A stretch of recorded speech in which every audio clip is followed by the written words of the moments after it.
জাতিসংঘ সরাসরি বলেছে বাংলাদেশের গণভোটের রায় সম্মান করতে হবে, সমস্ত সাংবিধানিক প্রক্রিয়া মানতে হবে। আর এই কথা শোনার পর ডক্টর মোহাম্মদ ইউনূস জাতিসংঘকে ধন্যবাদ জানিয়েছেন। আজ এমন এক বড়সড় কাণ্ড ঘটিয়ে বসেছে যা দেখে কান দিয়ে ধোঁয়া বের হতে শুরু করেছে। আপনারা এটা নিশ্চিতভাবে ধরে নিন, এমন একটা কাজ করে দেখিয়েছে যা আজ পর্যন্ত বিশ্বের কোনো দেশ করতে পারেনি। সবার এই লড়াইয়ে প্রথম বিজয়ী হিসাবে উঠে এসেছে। আমি ধন্যবাদ জানাই বীর যোদ্ধাদের। Imran is back. কারণ আসলে কিন্তু বাঘের বাচ্চা, তাদের তো হারানোর কিছু নেই। জামাতের আমির ডাক্তার শফিকুর রহমান স্যারেরও ভাগ্য ভালো, একটা সুন্দর কথা বলছে। এই কথার জবাব বিএনপি দিতে পারবে কিনা আমার সন্দেহ।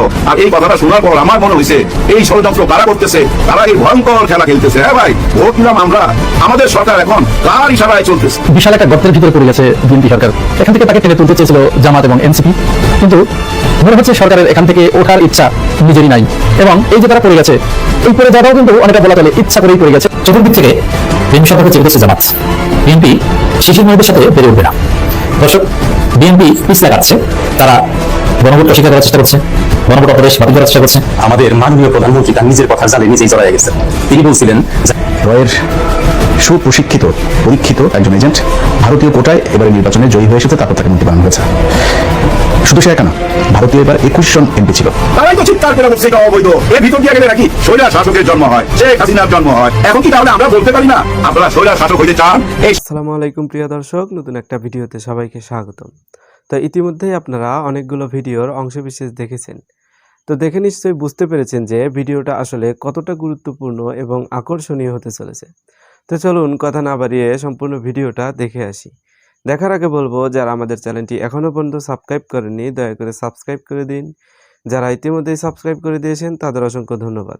তো প্রিয় দর্শক, চলুন কথা না বাড়িয়ে একটি লাইক দিয়ে সম্পূর্ণ ভিডিওটা দেখে আসি। ভোট বাস্তবায়নের চূড়ান্ত সিদ্ধান্ত, জাতিসংঘকে ধন্যবাদ দিলেন ইউনূস।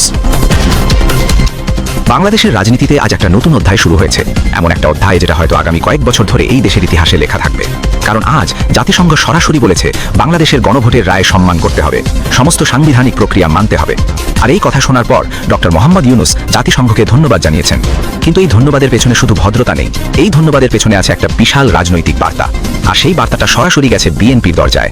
আজকের পুরো স্টোরি শুনুন মনোযোগ দিয়ে, কারণ এই খবরটা বুঝলে আপনি বুঝবেন বাংলাদেশের রাজনীতি এখন কোন দিকে যাচ্ছে।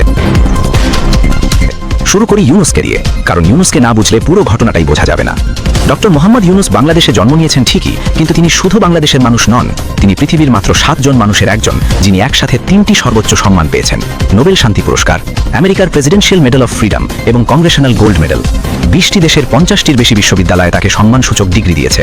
টাইম ম্যাগাজিন, নিউজউইক তার প্রচ্ছদ করেছে। ওপ্রা উইনফ্রে তাকে নিজের শোতে ডেকেছেন। জাতিসংঘের একাধিক উচ্চ পর্যায়ের বোর্ডে তিনি সরাসরি বসেন।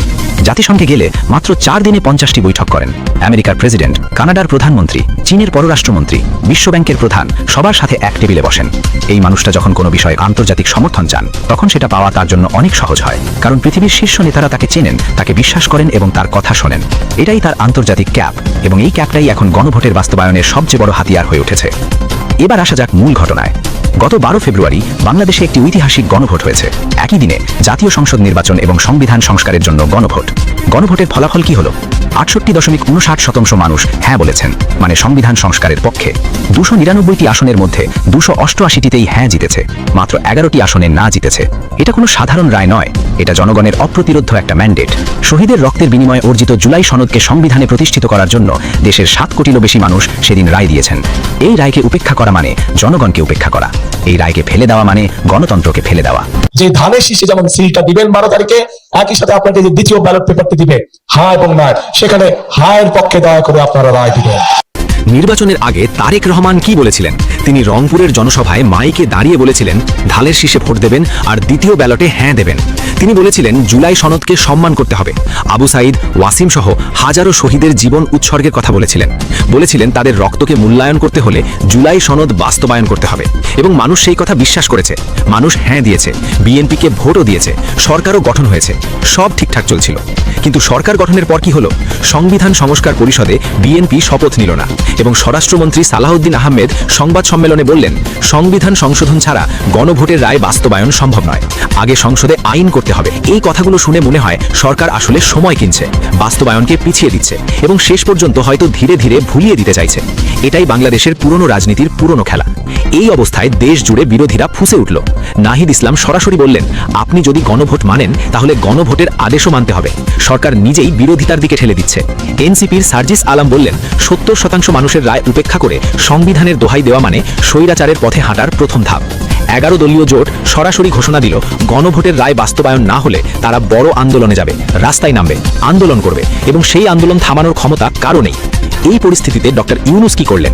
এখানেই তার রাজনৈতিক বুদ্ধিমত্তার পরিচয়। তিনি রাস্তায় নামলেন না, হুমকি দিলেন না, মিছিল করলেন না, বরং তিনি ব্যবহার করলেন তার সবচেয়ে বড় শক্তি, আন্তর্জাতিক মঞ্চ। নিউ ইয়র্কের টাইম টেলিভিশনের সাংবাদিক ইকবাল মাহমুদ যখন জাতিসংঘের প্রেস কনফারেন্সে প্রশ্ন তুললেন, বাংলাদেশে গণভোটের রায় বাস্তবায়ন হচ্ছে না, বিএনপি ফ্যাসিবাদের পথে হাঁটছে কিনা, জাতিসংঘ কি কিছু বলবে? তখন জাতিসংঘের মুখপাত্র জবাব দিলেন। তিনি বললেন, আমরা আশা করি বাংলাদেশের সমস্ত সাংবিধানিক প্রক্রিয়া মানা হবে এবং সব দল সেটা সম্মান করবে। এই কথাটা শুনতে হয়তো অনেক নরম মনে হচ্ছে, কিন্তু কূটনীতির ভাষায় এটা অনেক কড়া বার্তা। জাতিসংঘ যখন কোনো দেশের সরকারকে মনে করিয়ে দেয় যে সাংবিধানিক প্রক্রিয়া মানতে হবে, তখন সেই সরকারের উপর আন্তর্জাতিক চাপ তৈরি হয়। বিদেশি বিনিয়োগ আসে না, ঋণ পাওয়া কঠিন হয়, আন্তর্জাতিক সম্পর্ক প্রশ্নবিদ্ধ হয়। বাংলাদেশের মতো দেশের জন্য এই চাপ অত্যন্ত বড়, এবং এই চাপটা তৈরি করতে ইউনূসের মতো মানুষ লাগে, যিনি জাতিসংঘের বোর্ডে বসেন, যিনি বিশ্ব নেতাদের সাথে এক টেবিলে কথা বলেন, জাতিসংঘের কাছে যার বিশ্বাসযোগ্যতা অটুট। ইউনূস জাতিসংঘকে ধন্যবাদ জানালেন, এবং সেই ধন্যবাদই হলো বিএনপির দিকে পাঠানো সবচেয়ে শক্তিশালী বার্তা। এখন 11 দলীয় জোটও ইউনূসের পক্ষে দাঁড়িয়েছে। তারা বুঝতে পারছে ইউনূসের আন্তর্জাতিক শক্তি এই মুহূর্তে গণভোটের রায় বাস্তবায়নের সবচেয়ে বড় ঢাল। একদিকে তারা রাস্তায় আন্দোলনের হুমকি দিচ্ছে, অন্যদিকে ইউনূসের কূটনৈতিক পথকে সমর্থন দিচ্ছে। দুই দিক থেকে একই লক্ষ্যে চাপ তৈরি হচ্ছে, ভেতর থেকে জনগণের আন্দোলন, বাইরে থেকে আন্তর্জাতিক চাপ। এই দুই চাপের মাঝখানে বিএনপি সরকার এখন কোণা ঠাসা।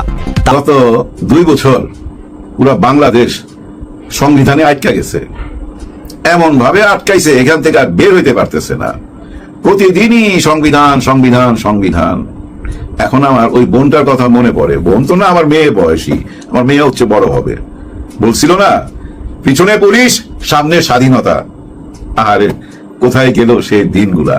এখন আমাদের পিছনে সংবিধান, সামনে মুক্তি। আরেকটা পিচ্ছির কথা মনে পড়ে, ছোট্ট একটা বাচ্চা, উত্তরার দিকে। ওকে সাংবাদিক জিজ্ঞেস করতেছিল, তুমি কেন এখানে, যদি গুলি খাও? আমি গুলিরে তো ডরাই না। আবার জিজ্ঞেস করলো, তোমার মা বাবা কি জানে তুমি এখানে আসছো? হ্যাঁ জানাই আসছি, বইলা দিছি যদি মইরা যাই দাবি রাখো না। মারা গেলে গেছি, ওদের গুলিকে আমরা ভয় পাই না। ওদের গুলি ভয় পাও না? না। তখন তোমার বাবা মাকে কে জবাব দেবে? আমার বাবা মাকে আমি গুলাই আসছি, যে মরে গেলে আর দাবি রাখো না। বিপদ কাইটা গেলে মানুষ সবকিছু ভুলা যায়। বিপদে পড়লে দেখবেন সেকেন্ডে সেকেন্ডে দমে দমে আল্লাহকে ডাকে।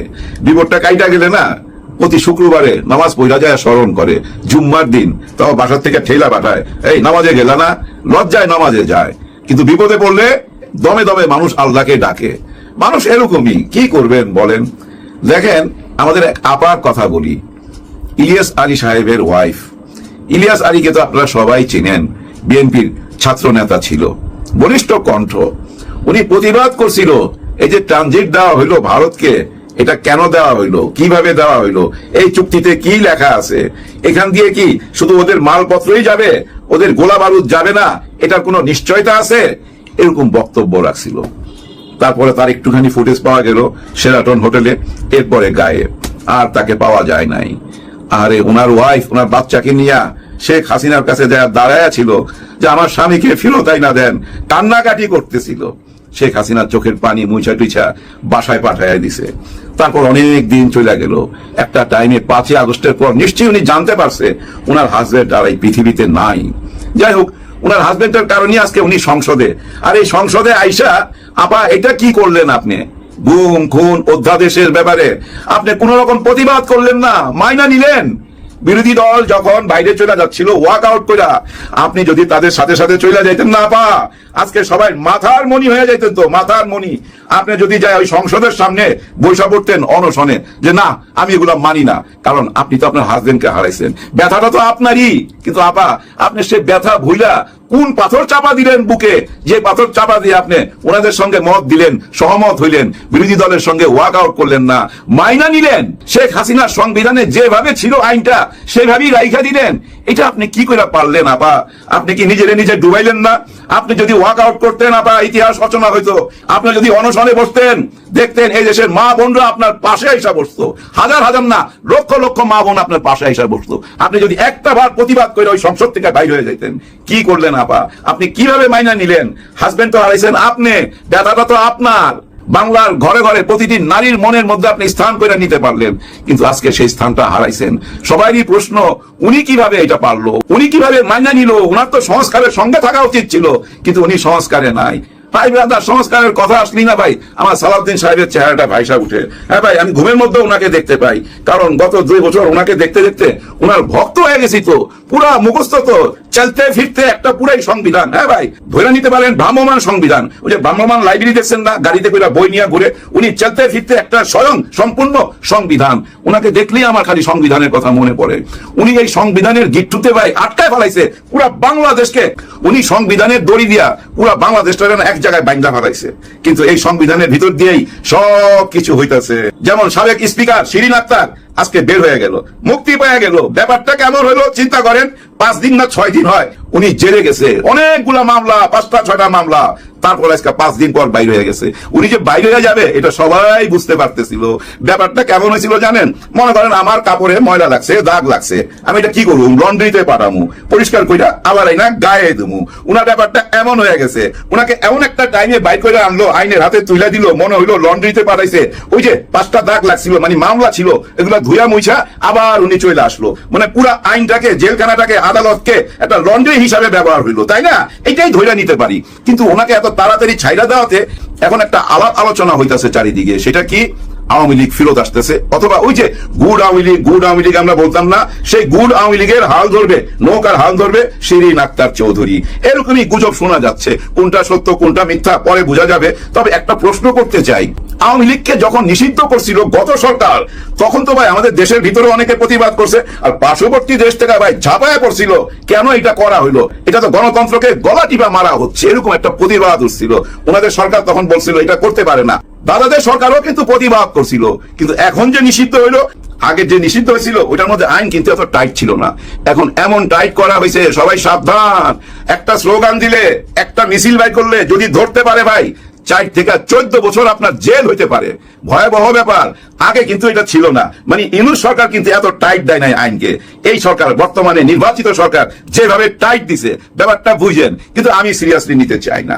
আমি মনে করি কি জানেন, এটাও আইনের মধ্যে দিয়া, ওই যে একটু আগে বললাম লন্ড্রির কথা, দাঁত মোছার কথা, এটাও আইনের ভিতরে ঢুকাই দিয়া ভাই একটা টাইমে দেখা গেল ওই পরিষ্কার হইয়া আবার একটা গুড আওয়ামী লীগ চলে আসছে।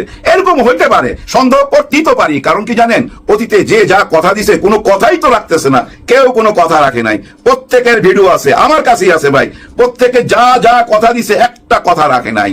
এমনও কথা বলছে, আমি যদি আপনাদের সঙ্গে কথা দিয়া কথা না রাখি, তাহলে কি আপনারা আমাকে বিশ্বাস করবেন? কোনোদিনই বিশ্বাস করবেন না। মাননীয় প্রধানমন্ত্রী নিজে বলছে, আমি যদি আপনাদের সাথে ওয়াদা ভঙ্গ করি, ওয়াদা কইরা, তাহলে কি আপনারা আমাকে বিশ্বাস করবেন? করবেন না। এই কথা উনি নিজেই বলছেন। এখন আমার প্রশ্ন, উনি কি নিজে বুঝতে পারতেছে না উনি যে ওয়াদা ভঙ্গ করতেছে? নিশ্চয়ই বুঝতে পারতেছে। আবার এমনও হইতে পারে, আচ্ছা যাই হোক, এগুলা বুঝাবুঝি যা কিছু করার সালাউদ্দিন সাহেব করবে।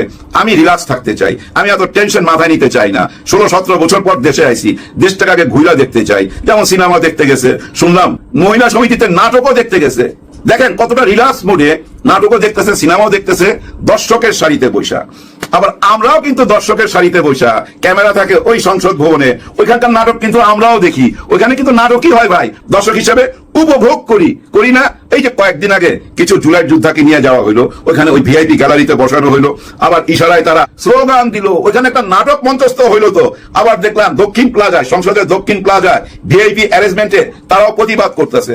কিন্তু এদিকে রাজু ভাস্কর্যের নিচে তারা যে অনশন করতেছে, কেউ কিন্তু ওইখানে যাচ্ছে না, কোনো খবর নিচ্ছে না। এই অনশন কেন করতেছে? জুলাই সনদপত্রের জন্য অনশন করতেছে, ভোটের অধিকার আদায়ের জন্য অনশন করতেছে। কিন্তু কেউ কি গেছে? যায় নাই। কিন্তু আমরা দেখছিলাম কিন্তু ওই যে। তো প্রিয় দর্শক, আশা করছি সম্পূর্ণ ভিডিওটা মনোযোগ দিয়ে দেখেছেন। দেখে কি বুঝলেন, কি জানলেন, আপনাদের গুরুত্বপূর্ণ মতামতগুলো আমাদের কমেন্ট বক্সে জানিয়ে দিন। পারলে ভিডিওটা শেয়ার করে অন্যকে দেখার সুযোগ করে দিন। আবারও বলছি, যারা আমাদের চ্যানেলটি এখনও পর্যন্ত সাবস্ক্রাইব করেনি, দয়া করে সাবস্ক্রাইব করে দিন। যারা ইতিমধ্যেই করে দিয়েছেন তাদের অসংখ্য ধন্যবাদ। তো প্রিয় দর্শক, আজকের মতো এ পর্যন্তই। দেখা হবে পরবর্তী কোনো নিউজে। ততক্ষণ সবাই ভালো থাকবেন, সুস্থ থাকবেন। আল্লাহ হাফেজ।